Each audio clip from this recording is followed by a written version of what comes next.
what you see here, nothing on these shelves is going to be here longer than 3 days. You know, through these doors move 15 tons of food a night. We'll have 25 guys in here picking and packing orders for about 400 restaurants tonight. Hopefully we'll get you out of here before they get started at 9, because it'll get a little manic. And you might think night shift work, but you know, we have many guys who've been with us 2 or 3 years because they love it and they get into it. We have a team dedicated both at day and night where their sole job is to inspect the produce for quality and grade it for first quality, second quality, charitable donation, or it goes on the trolley for employees to take home, because we feed ourselves pretty well. But the fogging machine was unique to us. We started out, just about everyone has one, because it does make a huge difference, and it extends shelf life. If we needed to, it can extend shelf life 5 to 7 days. We do direct Italian imports, and we're not, well, we do have, so like Chimilarapa here has just come into season. Turnip tops or Chimilarapa, we're the only folks in the UK doing a direct import 3 times a week. Everyone else does once or twice a week, and they're going through New Covent Garden Market. But we have a hub in Milan that imports directly. It's our own employees buying from the farm direct, sending it on a pallet, a lorry over here, 20 pallets or so at a time. And this is one of the products that needs the humidity, needs a bit of extra love and care. We know right away that 25% of this is going to go in the bin as it goes yellow and gets trimmed. But other places, before we were doing it ourselves, it was 50 or 60% was just going right in the bin, because once it goes a bit of yellow, it doesn't make the quality standard. The yellow stuff, will that go to the pigs? Some will go to the pigs, but honestly, we don't send a truck out there every week, so a lot of it goes in our bins. Now, we just started with dedicated food recycling bins that go to composting. I wish I could tell you we've been doing that for 10 years, but we've been doing it for about 10 weeks. But you know, we've been busy trying to be the business, and now we have enough luxury to focus on a bit more of the warm and fuzzy things. We also arranged for ABBA to be playing for everyone, because I know you like dancing too. I want to find a product, Good Earth Growers. So one of the other things that really sets us apart, that we're very proud of, is it's very common in Italy and France to have cooperative farming. So it's 5 or 6 neighbor farms working together to grow complementary products. We've helped fund both with, you know, information sharing, seed stock, and our own money, a charity or a group in Cornwall called the Good Earth Growers, Sean O'Neill being the head farmer. You've probably seen bits and bobs about them in the papers recently, because he's gotten some respectable press. But it started out as just Sean, who's the Good Earth Grower, growing little tiny micro leaves and salads, and let's see if I can find some. So this is mixed sorrel from Sean, all grown in his greenhouses. And this is, you know, organic products. The sorrel, he makes little mixes, one for meat, one for fish, one just for basic salad greens, and he grows lots of these. I think it's about 25 different varieties, and in here I see,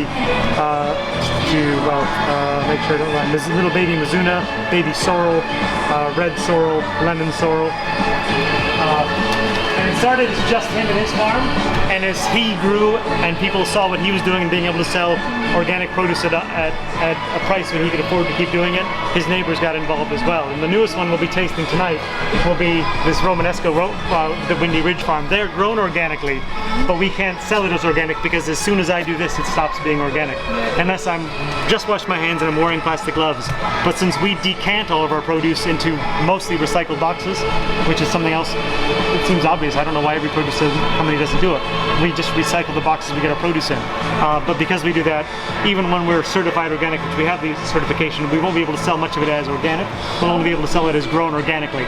And we're happy with that compromise because our focus isn't organic. Our focus is it tastes great. So this is no longer organic because I touched it. It was grown organic. I promise it'll taste just as good on the plate. Doesn't that affect your profits? Well, you know, paying for the goods that are organic, you can't sell them. Frankly, at this point, all of our organic produce coming from the growers, we're still subsidizing them in a sense that we sell it under the value it needs to be. But it's kind of a long-term investment. You know, we're committed to Sean, he's committed to us. Like, I don't want to say how much money we've lent to that business to help it grow, but we've put the money into it to help it grow, whether it's through equipment, land, or training for his staff, or seed stock. Actually, some seed stock from Italy has come over to him, and what is the product that he's struggling to grow? A Ligurian Bull's Heart tomato that's grown by one 72-year-old man and his son on the side of Mount Vesuvius is growing this tomato, and he's been seed selecting it for nearly 50 years. His son doesn't want to carry on the business, so he happily gave us some of his seeds. We brought it to Sean. Sean's going to do his very best to keep this Italian tomato growing in Cornwall. But it's a 10 or 12-year project before he figures out how he wants the soil to work. And when I heard him say this is a 10, 12 years before I have a sellable tomato. So why does produce cost what it does? Because he's trying to make that product. Well, there's a few things. Are these Daccharini tomatoes over here, because this really does capture part of the Natoora story. So Daccharini tomato is a fairly familiar variety to people. And about 6 years ago, this particular grower disappeared from the market in Milan, and our owner Franco said, well, that's horrible. I like that one the most. And there was this is the particulars about this variety that he really loved. And he asked the buyers in the Italian markets, hey, what happened to that D'Antona family tomato? And the guy said, oh, well, he just quit selling it. He doesn't grow it anymore. It's too expensive. And Franco, from a photo we had of one of the boxes, found the guy through an Italian phone book, tracked him down, and said, why'd you stop growing? And he goes, oh, no, well, it's Lucinda is the variety, Lucinda variety. Unique because of the dimple there. And the guy said, well, no one was buying it, it was too expensive. And Frank said, if you grow it again, I'll buy everything you grow. So we buy everything he grows. That's the D'Antona family farm. His neighbor, Tuccio, saw this and said, how come you're selling all of your tomatoes? What's going on? And the D'Antona family said, oh, I'm selling to this crazy guy in England. He's buying everything I grow. Tuccio said, I want in on that. So D'Antona gave him the seed stock. Gave him his seed stock. Things that would never happen with companies like Monsanto or anywhere in America. Said, yeah, here you go, neighbor. I'm selling everything I can grow, so you do it. So he gave him seeds to Tuccio. Now he's growing. We're buying everything Tuccio's growing. Everything we can. Now a third farmer got wind of it, and he's like, I want to grow that too. His stuff isn't up to the standard that we're willing to sell it as the Daccharini with Natoura's name on it yet. We're still selling it for him, but we're not selling it as our Daccharini. It's just like basically a fine tomato. Now, given 5 to 7 years, he'll get it to the quality. And we'll talk more about where the quality comes from, the seed selection upstairs. But it does come from picking picking the traits of the tomato you like, and getting that to connect to seed and putting it in the ground next year. This tomato, 10 days ago this was a flower. That's how this tomato grows. I wasn't planning on it, but I can certainly sneak some. Because we're in one of the lulls of the season. It grows nearly year round. This time of the year it's going to start to be growing in covered houses, so like hoop houses, so it's not the peak of its season. I'm happy to sneak a few up for you though. Don't tell anyone. Try and pick, what I'm looking for are the ones with dimples and that are dark red, so that little yellow fellow is no good. See if we can find, but this is a product that in the June, July, August, it was absolutely unstoppable. My wife and I would eat them like candy, most people would.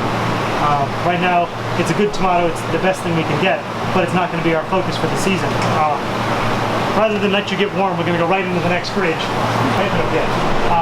Most people in the UK are familiar with the medlar, but this is called a sorbet, an Italian pear, wild pear. It grows in Turkey, Italy, most of the Mediterranean. But the ones that are good to eat are the ones that have gone rotten. Now, if I had enough that had gone rotten, we absolutely would be tasting it today. But like Jason Atherton and a few other chefs, this goes on their cheese board. They pass it through a sieve to get rid of the seeds and the skin, and then it's absolutely delicious. It tastes like boozy chocolate. It is a product, and it does. It tastes absolutely like boozy chocolate, but we have to wait for them. The bulk of them are an ambient temperature going rotten, because they're no good until they're like this. If I had enough to spare, I would definitely have these on today's tasting, but I'm afraid, as you can see, most of them are not ripe yet. It's one of those products that if this gets out on the film, I'll get in big trouble. I call it the Franco 5, who's our managing director, and they're products that are near and dear to him, and he loves them. But they're never going to be huge sellers. But they help identify what Natoora is, and they give us identity. And this is one of those. When I was managing the shop, we'd sell a kilo or two over the 2 or 3 weeks tops. But we would sample 4 or 5 kilos, and it would just give people the idea that, oh, this is someplace different. This is not just your corner greengrocer. They do have things that I can't get anywhere else. Sometimes the Franco 5 explode in popularity, like the bergamot. Other times they will never explode, but they'll always be here because we love them, he loves them, and the handful of people who love them, they're near and dear to them. We have about 400-ish restaurants we supply. We distribute through Ocado, a small limited selection of things that we can, it's a blessing and a curse relationship. Without their buying volume, we wouldn't be able to get everything that Tuccio and D'Antona grow. So it's a great outlet to help those farmers keep growing and give them incentive. We can't always meet the demand that they expect, and we can't always meet the products that they expect. But without them, we wouldn't be able to help D'Antona and Tuccio do their thing. So it's unlike that simple motto of we only sell organic. Sorry if I take them too long. No, it's a more complicated message than just, oh, it's organic. It's, there's reasons we chose everything. The reason is, seed, soil, the flavor of it. We distribute the Ocado. We're our own tiny little retail business, like just one van, and we also deliver for all of our neighbor businesses, just in the spirit of being neighborly. And plus, it's nice if you're going to do home delivery to offer a more complete service. You can't just sell fruits and vegetables, although we would love to. But like the butchery and Evans beer from the Colonel Brewery and Dynamic Vines. We just sell things for them as well through our tiny, like it's 3% of our sales, you know, but it's there. And we just started fruit boxes for the office. But of the sales, 90% is wholesale to restaurants. And you said you supply a market as well. Which one? Oh yeah, just a little tarts back out the back of this arch. Right. It's the Spa Terminus Market. Totally off subject here, but maybe you guys remember that there was a brouhaha 5 or 6 years ago, the Bermondsey 8, they were called those traders who were kicked out of Borough Market. Antique market. Well, they were kicked out of the Borough Market because they were trading from their arches back here, and they were trading in Borough Market, and the Borough Market trustees, so off subject, I'm sorry if I'm boring you, please shut me up if I go. So the Borough Market, this happened when I was still working for Neil Sardarian, the Borough Market trustees said you can't trade in that arch and trade here because you're competing with yourself. And these traders, who none of them were Neil Sardarian because they're their own building, were like, but this Hotel Chocolate has got its base in Borough Market, and they're right over there in London Bridge. This is ridiculous. So they kicked all these people, Mom's Cheese, Ham and Cheese Company, Capacase, and they kicked them right out of the Borough Market. And there was a huge uproar because these were 8 traders who were really well respected and had been there nearly since the market had been what it is for the last 15 years. So they just started trading out the back of their arches here exclusively, and that grew into the Maltby Street Market, and that kind of got grown over by takeaway food places, and I feel like I can say hipster here and no one's going to be upset because they think I'm referring to them, and takeaway foods and hipster people taking Instagrams of food and not really there to experience groceries. So now they've kind of dwindled down this way to Spa Terminus, and it's Monmouth Coffee, a few other people like ourselves, Little Bread Peddler, just trading on Saturdays out of the back of Arch, which is all we ever wanted to do. And we do, we try and sell to the community around here, because let's be honest, if you live near us, you get mad at the trucks coming and going all the time, wouldn't you? You get we're operating 24 hours a day. And I know, the people back there don't hear us, but they do hear the trucks, they do hear the vans, and it's a nuisance. So it's also, to the neighbors in the area, hey, oh, you live in the area, have a bag of clementines today, thanks for coming by the market, just to, be part of the neighborhood. Because it would bother me if I had to listen to this much noise all the time. All right, so our food fridge, everything in here is kept slightly warmer and less humidity. And again, everything you've seen here is no more than a 3-day supply.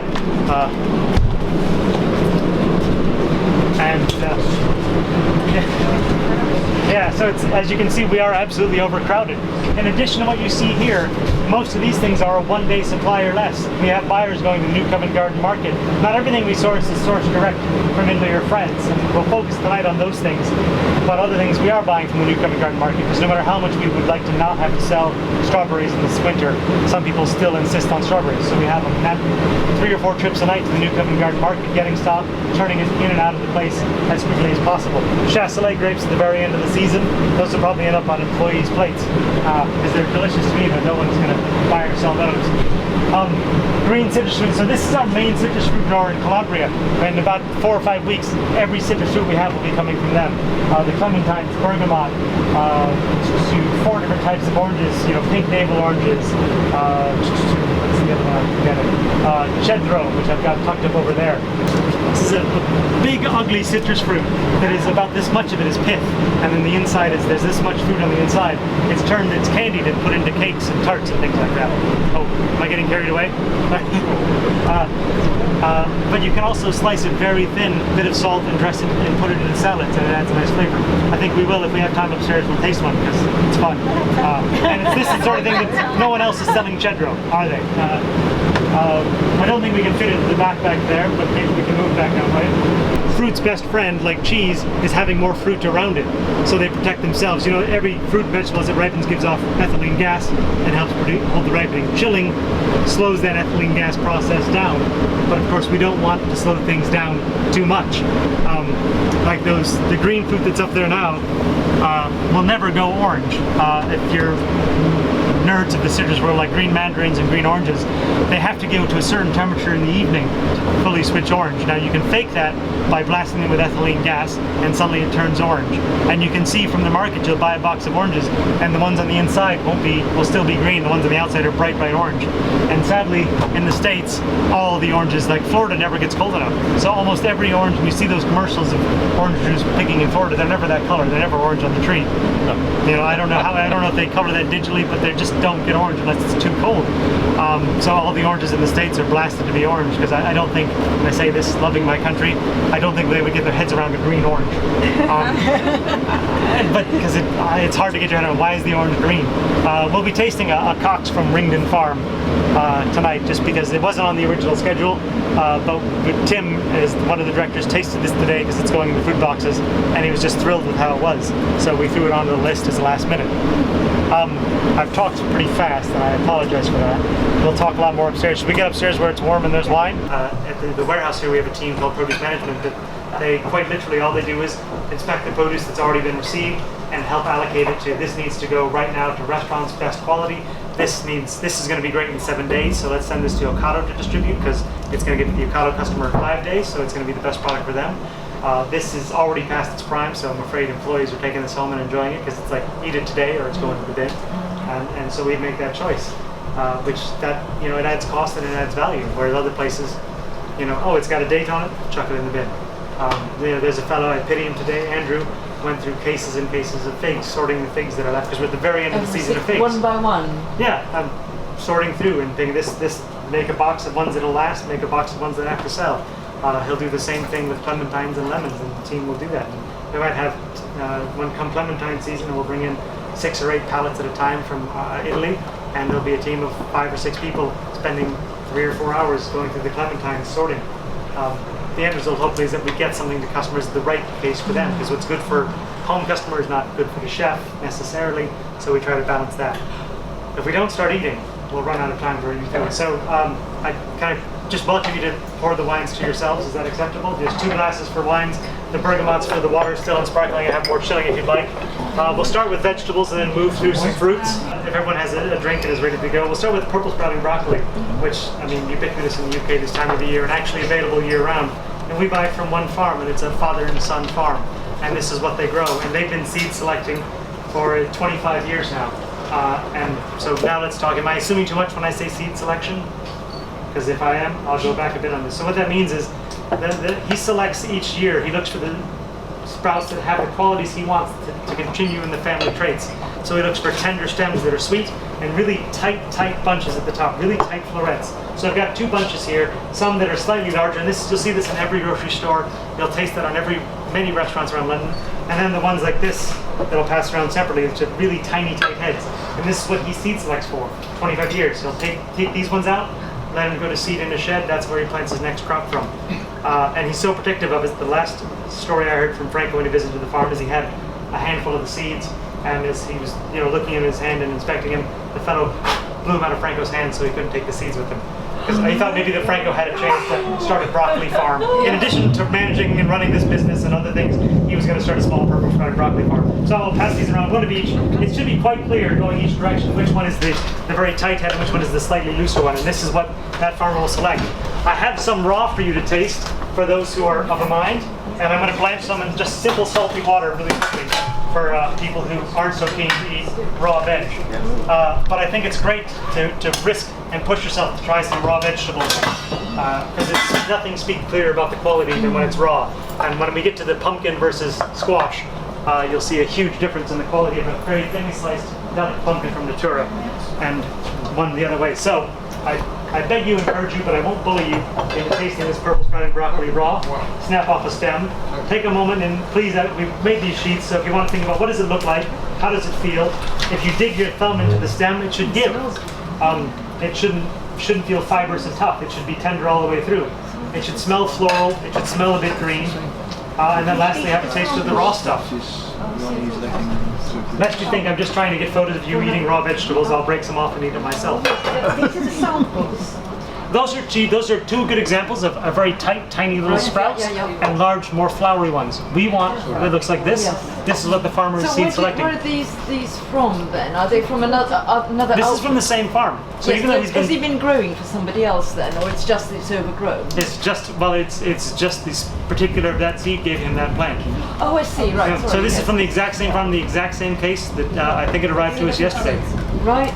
But it is, you know, it's not a perfect science. It's always selecting and trying to cultivate the traits he wants. When I would lead tastings at Neil's Yard, my advice with cheese, and it's true with vegetables, is take a bite, then have a sniff, let the two things happen, because obviously your olfactory sense is very powerful. It's the strongest memory. So take a bite, have a sniff, let the two things happen together. And you're absolutely right. Whoever said taste the leaves to get the mustard out of the leaves. Franco says sometimes irritatingly to us, is like, you can eat anything raw. And I mean, he's right, you can. And it's the best judge, you know, after we drop, if I were to doctor this up with lemon and olive oil and anchovy and chili and garlic, it'll be amazing. But I wanted you to get to taste the vegetables as close to pure as I can. So to that end, I've got some very simply cooked and salty boiling water, which I'll pass around. Now, with some products, I have comparative tastings, things that are just from the market and different people. But with this particular product, I just wanted to kind of highlight ours, because it does capture the story of buying one thing from one farm, father and son team. And even though they grow year round, we buy it in the focal point at the peak of the season. Well, yeah, some things love the cooking and need the cooking. And, you know, salt is the good friend of the green vegetable. And, you know, when I was in the shop, people always ask, oh, how do you cook this? Well, how do you cook anything? You know, do you roast it? Do you parboil it and then char grill it? This is why I secretly gave you these tasting sheets, because I want to hear the words you use to describe, because we struggle ourselves to not always use the word sweet. And it's part of the bane of our existence, but so many things, what draws us to fruits and vegetables is the sweetness. And we constantly are chastising ourselves for using the word sweet, but that's the flavor that comes to mind. The seed selection, the dedication of the farmer, growing is one thing. You know, a farmer can have 15, 25, 30 different things, but is he really giving it the care and attention he needs, or is he growing 2 or 3 things and giving it? When we get to the pumpkins, the Zerbanati family, it's now being run by the son of the family, and they grow melons in the summer, pumpkins in the winter, and that's what they focus on. This fellow focuses on broccoli, so it better be the best broccoli you can get. And it's everything we're getting right now. So the beautiful little fellow, this is part of one of the products from the cooperative I spoke about to my group. Was Tim's group lucky enough to hear talk about the Good Earth Growers? Yes. Oh God, he's good. You'd almost think that he knew what he was doing. Bless his heart. So this is one of the products that came to us from the Good Earth Grower Cooperative. And another one, it's quite, you'll see it in most every store, but what sets it apart is most people will be looking for those big, huge, beautiful ones. We want tight, compact, and heavy for their size ones. So this is that category where it should feel heavier than it looks. And if it's not ridiculous, I'll pass one around. I don't need to talk, I imagine the fractal pattern, and people are familiar with, I'll just sound pretentious if I talk about the Fibonacci sequence, right? You can't sound pretentious if you don't pronounce it. If I talk about that, embarrassingly in the States they call this moon broccoli, which pains my heart. But it should be a tight, heavy one. Most of the ones you see, people want big and beautiful and overabundant.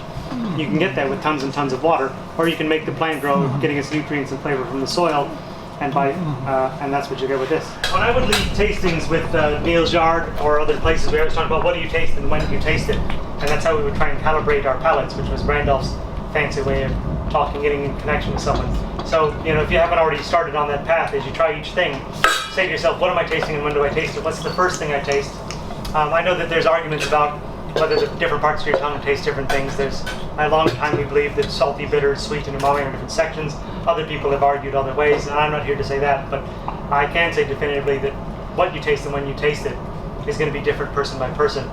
And I heard someone say lemony, and that's absolutely right. Like, I don't know, why does Romanesco taste a bit lemony to me and you, but maybe not to other people? It's the exact same water the broccoli was cooked in. You know, good almost ocean salty water, because that's how I learned to cook my green vegetables, much to my wife's dismay. But that's where, you know, it helps kind of hold the flavor together and help bring out the sweetness. So it's as really you interesting. I wish I'd read more about this.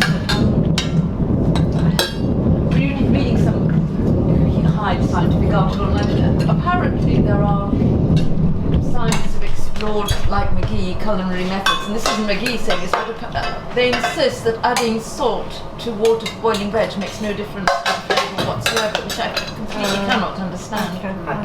I find that crazy. I agree. Yeah, So don't add it to any green potatoes. Yes, green vegetables, no difference. Is that's not what's in non-seasoned cooking, is it? Because I mean, I've never read. It's not in McGee. No, this isn't McGee. I've read most Somebody of else. And that I'll book, have like to go and look it up now, because I was completely astonished by Yeah, this. he would argue that. And even Michael Pollan talks about that in his book Raw. He talks about you know, when we started creating clay pots to cook in, and that's when cuisine really became a regional thing. I imagine many of you have ordered the book, and I'm not going to tell you how much fun it is to read all the books.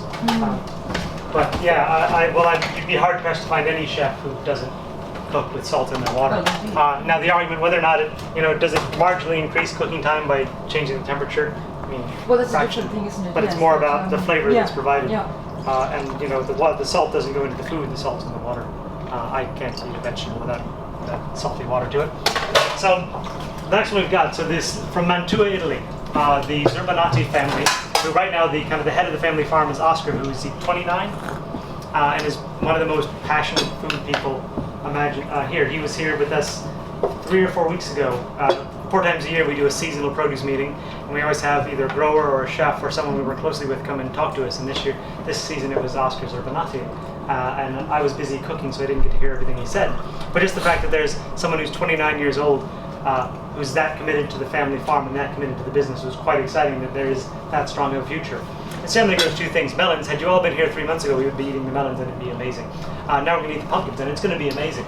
But this is as good a time as any to talk about how, since we work farm direct with people and we're loyal to the people we buy from and the customer and the farms we work with, there's ups and downs. And like this year, I don't think Tim's going to chastise me or anyone will, but last year the melons were unstoppably amazing. They were just, you couldn't help but buy them. They were so sweet and delicious. This year was an okay year. It was meh. It really was. It was like, oh, these are good. They're really nice. But I remember last year. I'm not just romanticizing it. But that's all he grows, and he focuses on that, and it was a solid product. In the wintertime, we have these melons, these pumpkins, and the same principles apply to the pumpkins from the melons. You can grow melons and pumpkins very quickly. Fill them with water, crowd the soil, pump them full of water, and you'll have a big melon in no time and a big pumpkin in no time. He trims down the trees. I think is it three per plant? Is that right? 3 per plant. Vine. 3 per vine, so that they're not fighting each other. They're getting the nutrients from the soil. After they're harvested, they spend 3 months in a warm, dry room curing, pulling that extra moisture out. Makes a big difference to the scent. And so what I have, this is one where I have a comparison for you. I have a general butternut squash, which we've all had a million times in our butternut squash soup from most every restaurant with some hazelnuts and girolles on it right now. And then I have the Zerbanati, a delicate pumpkin. Take a sniff and then take a taste. I've got big chunks in there for you to taste them. As a matter of fact, let's pass. This is the other half of the. Let me pass that fellow around if you don't mind, just to have a sniff of that. There's some sweetness to it, but honestly, if you could smell the water, I'd swear I could smell the water in there. And then I'm also going to pass around the rest of the delicate pumpkin that I prepared for you. I'll cut them open so you can get a good sniff.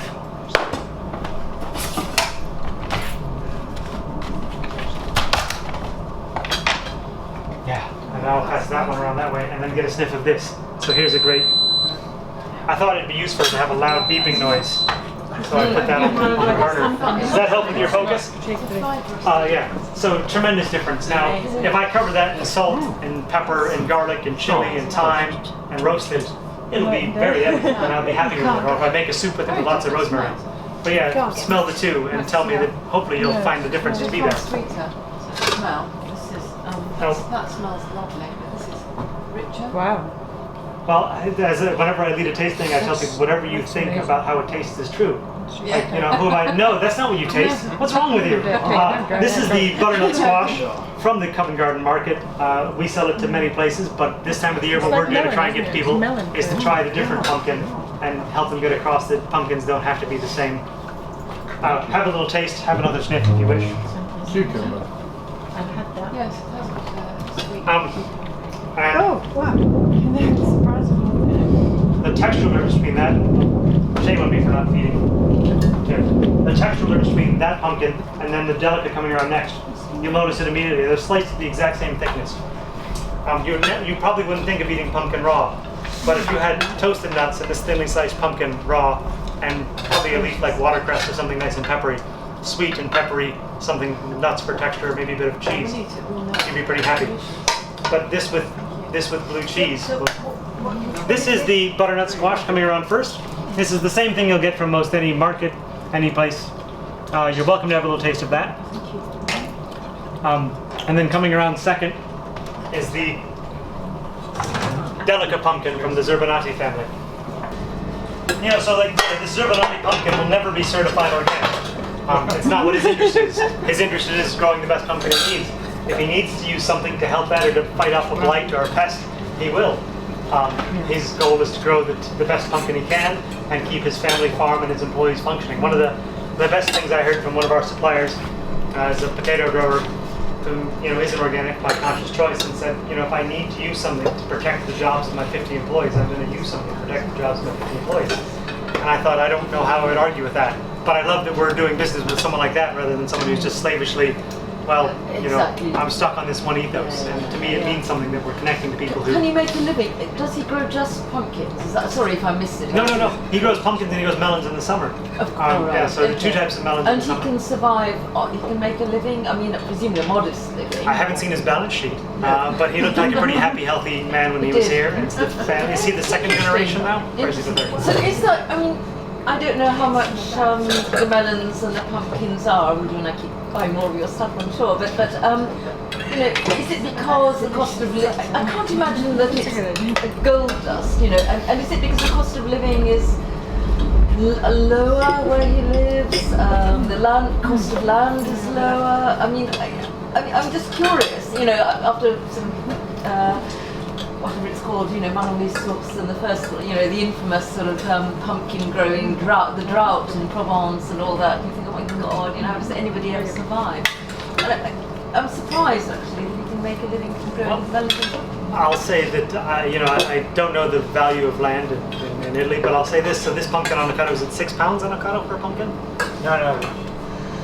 The pumpkins are £3.99. £3.99. So £4 for the pumpkin. £3.99. But like that pumpkin, the first pumpkin we tasted is 85p, maybe a pound. So how does he survive? Because we're willing to pay him to grow a better product, and we're willing to do our part to sell it to people. So how much, dare I ask, how much of that money would he? I mean, I don't want your trade secrets, but you know. Well, the thing is, I'm naive. I don't know all of our trade secrets. But like, that's useful. Yeah, I really don't. Because you know, if that was my focus, I wouldn't care as much about the food. All I can say is that, you know, is our markup on that 400%? Absolutely not. No. You know, is that the product that's going to make Natura's, that's going to buy the Natoora private jet? Straight to you, not through middlemen. Yeah, well then that's it. We're buying direct from him. It's going through our hub in Milan, and it's coming right to us. So is he getting more for his pumpkin than the guy who grew that product? Well, it's very, very interesting to hear that the Datorini tomatoes, you just even out the price over the season so that you don't have endless price fluctuations. The price fluctuations are actually insane. Yeah. I think when the shop, we used to try and adjust the price all the time. I seem to remember it going up to like 12 to 14 pounds and then down to 6 to 7. The Datorini? Yeah. And that was before we were working just with Tuccio and Danto. But with Zerbinati and the melons, I think the difference is because we've deliberately gone for something where we understand what he's trying to achieve and the benefit of how he's growing it. So we're not going to turn around next year and say, right, as say Astor would. I'm not saying we have the buying power, but we're not going to turn around and say, we need a euro cheaper per kilo. Because we know the work that's involved, and for him to achieve that, if we start pushing down price, he's going to have to push down quality. And then it's just a race at the bottom then. If we want him to sustain that quality, then we have to accept that there's costs involved. It's like the best form of fair trade, isn't it, really? You never mind any certifying outside body. It's just a grower and a wholesaler stroke retailer who just want the same thing, and so it costs what it costs. Yeah, and you know, to me there's that connection in everything I've been involved in food. When you meet the farm, the growers and the producers, and they're great at growing and producing, and suddenly it's like, you know, I'm their voice and I want to help people understand how much they care and love their product and how they get to it and get it to the end. And you know, that's the end that we try and carry out. Like Oscar, he seemed like a charming guy, but I can't imagine him being able to sell his product. His love and his passion goes into getting it to be the best thing he does. And then luckily, you know, Franco and Fede came across and started the relationship. And yeah, like Tim said, we're in it for the long haul. I imagine Tim spoke about Good Earth Growers, and that's a case where we've invested loads of resources into that. We're doing everything we can to support it, but for the long-term sustainable future of how Natoora wants food to be and how we want to participate in the world of food, that's exactly where we want to be. Is it always easy right now? Absolutely not. But like, I guess the only thing that sets us apart from everyone else is that we're willing to take those fights and try and make it. Surely chefs are fighting over those, aren't they? God, I hope so. You know, the restaurant I left to come and work for Natoora, they weren't buying from Natoora, and then when I came here, I kept bringing them things from the shop. I'm like, oh my God, guys, why don't you have this? This is so good. And the head chef got a home delivery, and his wife was home. And she's like, James, you wouldn't believe this. Well, we just got this. This is amazing. And she took photos of it and sent it to him at work. It's like, I think my wife's gone crazy. But I'm like, I don't want to. It's amazing stuff. And sure enough, they became customers. And I think, well, when I started with the company a few years ago, we were like 280 restaurants, I think, and now we're just over 400. So the word's getting out there. And yeah, the more farmers, so next, hopefully his neighbor will be like, what? How come you're selling all your pumpkins? What are you doing? It's like, oh, well, I'm growing it slowly, and I'm seed selecting, and I'm taking care, and I'm curing it, and I'm putting a bigger market to the pumpkin. Maybe his neighbor will get on board, and suddenly there will be filled with pumpkins that are too good to sell for 85p. I want to live in that world. I should move to some other products, or else, no, this is great to talk, but at the end we'll just be throwing grapes at your open mouths, and that won't be very fun. Or maybe it will be fun. Different radicchios, bitter greens. Most people are familiar with the winter greens, the chioga, which is a very, I don't want to say it's basic, but it is the standard, and it's available nearly year round. And we made a decision in our shop even to sell it year round because people demand and expect it. And if I throw this on a hot pan, cast iron pan, blacken it, drizzle some balsamic on it, some salt and pepper, and put it with a few other things and some pears, it'll be fine and tasty with blue cheese. Or I can give you tardivo, and it'll be just amazing how it is. So guess what I want to give you? Tardivo. First, maybe I'll pass it around so you can taste, and I'll talk about how this particular tardivo is grown, and how it gets to be from this to this. So that way we can kill two birds with one stone. You'll taste first. Taste the first one with caution. This is basic chioga. It's going to be quite bitter. It's not going to be the most amazing thing you've tasted today, but it's good for you to try and see what you're used to and what you find everyone else. Then coming around will be this tardivo, this little finger fellow. So try him second. In the same bowl, there's where the tardivo comes from, the finito, the actual plant, so you can have a look at it, and then some leaves to break off and snack on. You'll find, I won't say too much. I'll let you taste the chioga, and I'm willing to bet I'm not going to hear lots of exclamations. Oh, this is amazing! It doesn't smell of anything at all. Well, and like I said, if I blackened it in a pan and covered it in balsamic and salt and put it with, grouse, suddenly you're like, oh, it's delicious, but that's because it's covered in grouse juice.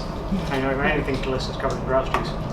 Electric made a difference. Well, and this, here's a contradictory information. Someone's probably going to jump on this and take me to task for it, but earlier we've talked about, starving plants of water to develop flavor in the cases of pumpkins and melons and tomatoes. And here's the case where forcing the water to it gives us some things very different.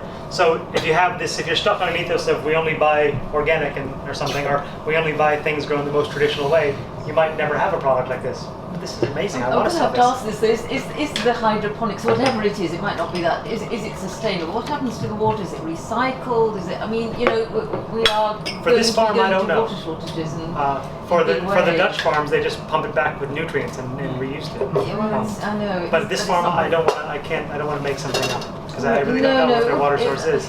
Yeah. I mean, I hope.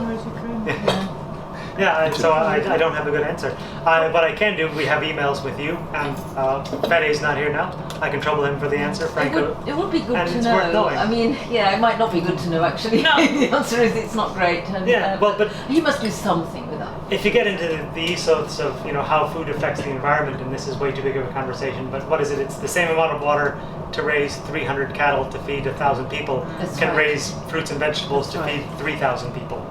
That's not much of a question there how to go. So this is a great example of there's products that are near and dear to Natoора's heart, and Franco is a massive champion of them, and sometimes we're like, is this really like the sorbet as an example? But it's so important to who we are and our identity. It'll never be the best seller, but it's so much about what we want to be that it's important to have. This is a product that he was a champion of, and now 3 years on or so, the cult following for this product in restaurants and in retail is tremendous. And first I was like, what do you do with a citrus fruit you can't eat? And then it's like, put it in your drinks. Make a bergamot, like a drizzle cakes with this, or custards with this. Tarte aux citrons. The zest is tremendous. I have 2 ways for you to taste this. If you're brave at heart, just take a bite. If you're not, just have a little sniff and a lick. Scratch the skin with your finger and let the aromas come out. So pass that around. We're this exclusive importer of this right now with the Consorzio from Calabria. Is it 3 or 4 years? three years we've been bringing this in, and when I started in Natoora only 2 years and a bit ago, and we were selling it in Chiswick, people were like, what is this? And last year, when I was still there, people around 2 or 3 weeks earlier, when are the bergamot coming? When are the bergamot coming? So I have 2 things for you to taste with the bergamot. I also poached some of our pears in a bit of the bergamot juice, so you can try that. And I remember there's someone who's quite interested in the health properties of food, one of the folks around the tables. And I'm going to have to cheat and look at my crib notes for this, because I don't want to misspeak, but I did provide myself with crib notes. As we were talking to people in Whole Foods, one of our employees thought it might be good to arm ourselves with a bit of health knowledge. So pardon me if I sound like I'm reading a bit, but I will. While I'm doing that, I'll pass around our Comey's pears poached. Like, I always go in your direction. How rude to you. So it's recognized as an antidepressant and a stimulant. It's recognized as an antibiotic and a disinfectant. It's recognized as an analgesic. And it's also recognized as, this is the one I had to struggle to pronounce, a cicatrisant. Does anyone know what a cicatrisant is? Well, a cicatrice is a scar, so Yeah. Heals it's got to be what you were saying about. Exactly. This is the one that the property of bergamot oil is the reason why it's extensive use in cosmetics and skincare products. Cicatrins mean a property or an agent which helps scars and other marks of the skin to disappear. The essential oil is commonly used to eliminate the unsightly effects of acne, which can leave noticeable scars and marks. I think we all know how that works. It's also vermifuge. It kills worms. So gin and tonics with this. on the garden then. So gin and tonics with this will kill worms, heal your scars, make you feel better, be an antibiotic, be a disinfectant, and be an analgesic easing You have pain. to bathe in it as well. But I want to focus on the products that we are really thrilled with and we are really happy with. And one is this Comey's pear, which is by the pear's measure, is a short, squat little pear. But by our measure, is the tastiest. And I went through all of our warehouses today, struggling to find the ones that were the ripest. So someone asked earlier, where do I get ripe fruit from? Really, anyone, any grocer, any supplier could sell this pear. We have no exclusive rights to it. We have no means or tricks. The only difference is that we're going to take the time and the energy and the effort to try and manage the ripe ones and manage them in the right way. So rather than give you loads of talk about the history of this pear, let's get you a taste of it, and you'll say, well, why have I ever been buying an unripe pear? Like the display back there, those are beautiful pears, and that's what you'll find on a grocery store shelf. None of those are ripe, that's why we can stack them like that. One of the troubles we find at the shop in Chiswick is that we want to sell the ripe fruit to people, we can't stack it. And most people reach to the pile it high and watch it fly, eat those, and that's what you see at every other market. But with ripe fruit, we have one box and one single layer. You sell 5 of them, and suddenly it looks like your display doesn't have any love to it, but it's quite the opposite. It's got all the love to it. When I was in the shop in Chiswick, and this woman had her daughter, and her daughter was like, I hate carrots, they're awful. And then, oh, well, here, try this little sandy carrot that we get, and it's very sweet, and it grows in sand. Yeah, and suddenly, I love carrots, and then, for every week, mommy, I want carrots. And now, although the sound of children screaming will never be my favorite sound, but just know, like, that this vegetable had such a profound impact on someone. And then we have the muscat grape, which is a short season. And obnoxiously, it finishes just about the week before Christmas when everyone's desperate to have on their cheese boards. There's something I won't wax nostalgic about being at the shop. December 22nd, do you have muscat grapes? No, they're all gone now. And so they've been with us for 4 or 5 weeks. They'll finish in mid-December and then they're gone. They're a seeded grape. If the seed really bothers you, spit it on your plate, you're amongst friends. But you can swallow it or you can crunch it. So the last fruit I have is another one that's unique to us. I know other people must be selling it by now, but it's called the Miyagawa. 1972, Dr. T. Tanaka crossed a clementine with a grapefruit. You can probably guess where that happened based on his name and the name of the fruit. And this is a great example of a few different things. One, this is grown in Calabria, so it's an Italian produce, but it was developed in Japan by natural crossbreeding. And it's a great example of, you might say, oh, well, Natoora focuses on traditional things. Well, something developed in 1972 isn't necessarily traditional, but our focus is seasonal produce that tastes great and has an amazing flavor. Last year, this fruit was unstoppably delicious. This is the beginning of the season right now. We've had it 5 days, 7 days, even that. Has it been that long? Okay, I didn't bother you in the first weekend. So we've had it about 2 weeks. We're in the very early part of the season, and it's lacking something. But it's a great example of things that no one else is going to try and sell. They're going to go right to the Spanish clementines, which everyone's going to see them for a bag of 10 for a pound or whatever. And they're going to be watery, they're going to be meaty, they're going to be tough. we're going to start with this, and then when the Italian Tommy come into season, that's going to be our big focus. This has more flavor profile than a clementine. It's got the tart. You'll know there's grapefruit into it.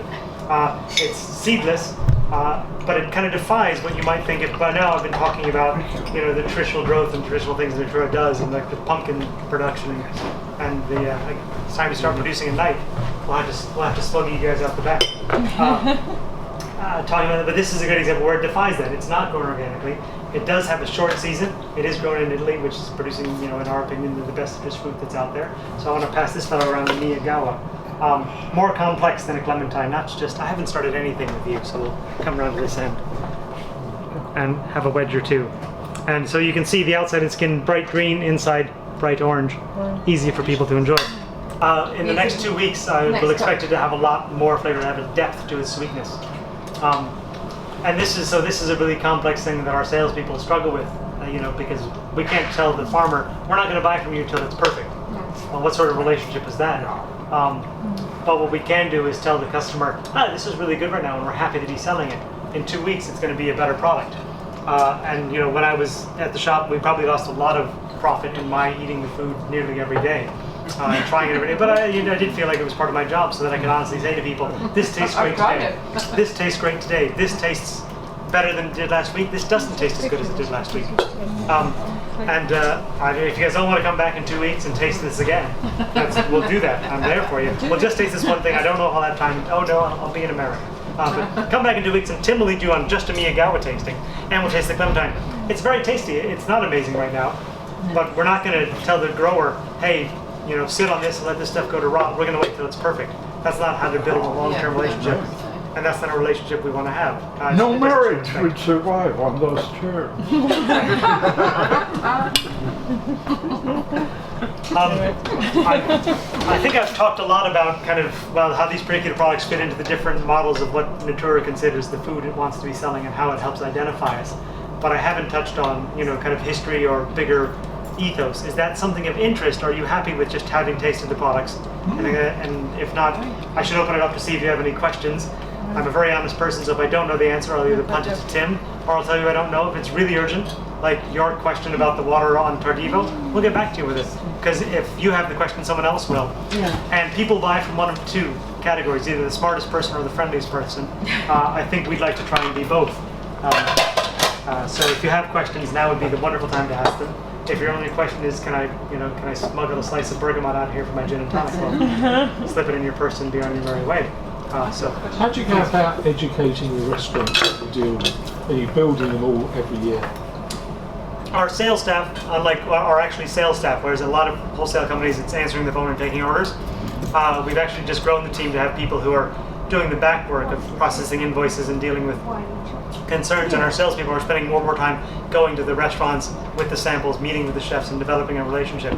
So, in the 4 years that I was in a restaurant as a chef, never once did I see the vegetable, the greengrocer there. I might have seen the butcher, I might have seen the cheesemonger come around, but since the restaurant I worked at has been with Natoora 2 years, and I know their account manager's been there at least 4 times, because I stopped by there for lunch and drink.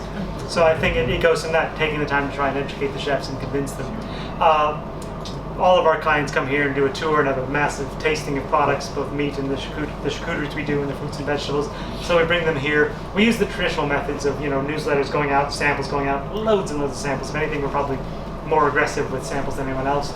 But more important than that, it's the wholesale people getting to their restaurants and talking to them and bringing the products and trying to establish that connection. So it is one face-to-face entertaining. There's no reason to be coy about Kitchen Terminal, which I can talk about quickly. We have a platform on a web application that we've just put into a few restaurants where they can be ordering from us online through an iPad that we'll be putting in their restaurants. And with that, there's options where they can actually trace the seasonability of produce through it. There'll be ultimately links to the farms, and so they can read about the farms that are growing onto it. There'll be links to the growing method, links to the seasonality, and it's in a handful of kitchens now. It's very much in its testing stage, but in the future, what we want to have is this platform so that chefs can, they have questions about the products, it's right there, and they can connect to us through that. They can place their orders from that, they can build their shopping list from that, and then instead of having our salespeople being here answering their phone, taking orders, our salespeople are out there talking to them, I mean, they're dealing with the problems. We do get mistakes on deliveries. We do have things that get squished and crushed, and I'm missing a kilo of this, and a kilo of this is the wrong thing. Well, better to have someone face to face with you dealing with that complaint than always coming through phones and emails. So that's where we're headed to the future. And do you list the companies that you supply on your? It's certainly not a secret, but I don't think we have a comprehensive list out to the public. It can change, and it's Yeah. it's not something that I'd want to commit something to keep updating. Well, we've been with the River Cafe since we've been in business. It's But unlikely. presumably, other than Ocado, there's no other retail outlets other than your own shop. Whole Foods. The Whole Foods. Whole Foods, Whole Foods. So can we Yeah, identify at Whole Foods which is your product? No. if they do it our way, yes. Yeah, but they because we. Well, they say it's not. Yeah, they'll have it on their labels. Some shops even have very focal displays, like new products sourced by Natoora. Have a photo of Franco hiding behind, I think it's a pomegranate, which is another photo. Right. So yeah, it is identified, but you're on their labels by the sampling program. The products that we package for them even have our own, not very attractive because we spend our money on the food, not on our labeling, but it has our label on it saying from Natoora. It's very generic looking, but again, we spent the money on the food, not the labels. But yeah, it'll be signed as Natoora stuff, and if you're there, if you're at Camden on Thursday, I'll be demoing it and sampling it out, talking to people, both the store staff and the customers about it. So I think you had a question and I skipped over you, sorry. Kale. Kale. Whenever I try to buy kale, it's always in a bag, chopped. I don't think chopped. Why do they chop it? Well, most, If people don't place much value in the stalk, which when I was talking about the purple stripe broccoli when it went round, people like the trays with the florets, but actually it's the stalk which has most of the nutrition in it. And similarly with kale, they slice off the stalk and then shred the leaf. Whereas when we sell it, whether it's in our shop or on Ocado, we're just taking the whole leaf. Yes, that's what Whenever I try to buy it, it's always been chopped. we do get people complain because they don't want. but this is 100% edible kale. And most people, like you're saying, just rip it off and then this goes to the bin. But, so you're throwing away 40-50% of your food. You paid for A it. lot of that's because people don't want to take the time to spend longer cooking. They just stick it in their bloody Nutri-Bullets. Well, the technique for me is strip the leaves off, cut this into thumb-sized pieces, start this in salty boiling water for 3 to 4 minutes, this for 30 seconds. Then, because I'm naughty, the whole thing gets dressed. Well, if I'm going for English, it's getting dressed in butter, salt, and pepper. If I'm going for Italian, garlic, chili, and olive oil. Because I'll eat their stuff there. Same with chard. Exactly. Cutting the leaves off and very thin slicing the stalk. Starting them first and then adding the leaves after. Absolutely. Too much of the food goes in the bin because people aren't engaged to learn how to cook it and take the time to cook it. Yeah. Several of us are recipe testers and developers. Could we sort of access your products through Ocado or contact you directly? Or Absolutely through Ocado. Jenny, who's our marketing manager, left her card there. She's establishing relationships with different, cookbook, different writers, different authors, different, venues. So if you're looking to establish like a long-term relationship, that's why her card's there, because she sorts out who that. We work a lot with a few different chefs, who are not even restaurant chefs, but they publish their cookbooks and they use us a lot. I don't know if you can answer. Sorry to interrupt. I don't know if you can answer this straight, but does the quality that you sell via Ocado differ, if only because of shelf life concerns, from the quality you buy in the shop? Our only experience of this would be of Natoora, I think, but it may be that they were coming to the end of their season and we had some very tough skins on a couple of the Ocado ones, and we thought, this isn't quite as nice as the ones when we bought them here, And it may be a seasonal thing, or it may be that you have to consider shelf life for Ocado. We don't have to give a huge shelf life to Ocado because they they don't want to hold stock. Okay. So they It's will, in out, is it? Yeah. as much as possible, they will receive it and ship it. That thing with the Natoora is it can vary. It's Yeah, I guess. across the year. I guess. It could just have been that coincidentally you bought it here and it was very good, and then on a car day you bought it at a time when it wasn't as good. Well, it's late in the season, isn't it, for nectarine tomatoes now, isn't it? Now is just, to be honest, during the summer it's so hot, that's the most difficult time. Oh, It really? was earlier, and the skin just so tough. We were kind of going, cook to these. We're now coming into the period so we're getting almost the first flush off the new vines planted after the summer. So Mind you, that said, the tough skinned ones were super sweet and concentration and flavour as well, so it probably was. These on the scale are pretty, I'd say, are pretty mediocre. by I was going to say, these are not as acceptable. sweet and yeah. Yeah, we didn't talk, I didn't mention the flush, and the first ones off that are a little bit smaller, more pink tip size versus the last flush farther down, which are thumb sized. It's a huge difference. But again, we're not going to say, nope, sorry, only buying the first flush. Right. Take that, grower. Yeah. Let that go to your bin, we're not paying for that. Well, yeah, it doesn't take. but could you sell in 2 tiers, as like Darjeeling tea, that first flush and second flush, and so then have people pay accordingly? maybe one day when the scale's there. I think at the moment it's enough to try and meet the demand with the supply that we've got. And I think compared with Natoora that you get to the market, any flush that you get is still going to be improving. So, sorry, you're doing this thing with the kitchen terminal. Oh, yeah. Does your website carry the seasonality of? If it's not in season, well, yeah. I think the kitchen terminal is.